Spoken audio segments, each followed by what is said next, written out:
I'm Mike Gelfman, and I'm founder of the Disruption Institute. Today I'm going to be talking with Aaron Deacon, who's the managing director of KC Digital Drive. We're going to talk about smart cities, what smart cities are, and what could be done with smart cities, what he thinks about the streetcar, and also we're going to be talking about what he thinks about our new Streetcar mobile app that we just launched. This is episode 9 of Streetcar Stories. We're a 501c3 nonprofit whose mission is to make Kansas City a digital leader. We do that in 3 main ways. 2 internal focused. So in Kansas City, we try to bridge the digital divide, make sure that digital tools and infrastructure is broadly accessible. And the second thing is to really push innovation pilot projects that use technology for public benefit, to try to achieve civic and social impacts in healthcare, education, government. And then the third piece is really more external and in building Kansas City's reputation. That is, how do you tie in next generation infrastructure and changing technology infrastructure, whether it is the physical infrastructure of fiber, whether it's smart city sensors, whether it's data platforms, and how do you translate that into social impact and build the culture of entrepreneurship, from a business creation standpoint, but also from a community betterment standpoint. That is really sort of at the heart of what the smart city movement is, and Kansas City's got a really strong place in that. We've seen a lot of people copy what we've done. Right? It means that you can collect real-time data, often binary data, meaning is the light on or is it off? Or is there a car parked here or is there not? Is this particle in the air or is it not? As you can sort of instrument your world, as you put sensors throughout your world, which are now cheap and pretty easy to deploy, and if you have networks that can connect the data from these sensors, then you start thinking about how do you use all that information. And a lot of that isn't necessarily clear yet. There's a lot of data that we collect.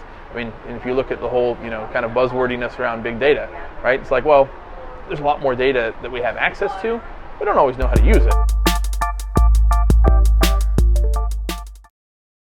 We're working to build a digital town square that connects gigabit networks locally. We have several of them now. Downtown corridor, we've got a lot of advanced networks that don't all easily talk to each other, and part of the advantage of having these networks is to be able to keep gigabit traffic local, to be able to do things with network security and network slicing, to be able to really take advantage of the low latency capabilities of the network in addition to the high bandwidth capabilities. So we're involved in this 15 city initiative to kind of create a smart city app store and advance different applications that can do this stuff and build some additional infrastructure here.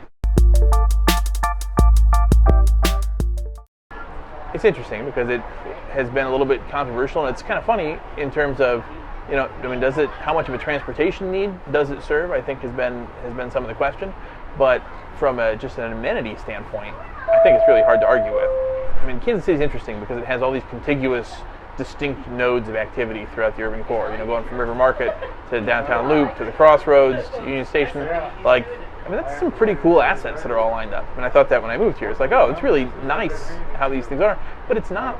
It's easy to get there by car, but it's not easy to walk. Even though the distance isn't that far, just the way that the topography is and the way that the city's sort of made out, they feel a little bit disconnected. And I think the streetcar does a lot to help connect that, and it has a chance to add to the vibrancy of downtown corridor.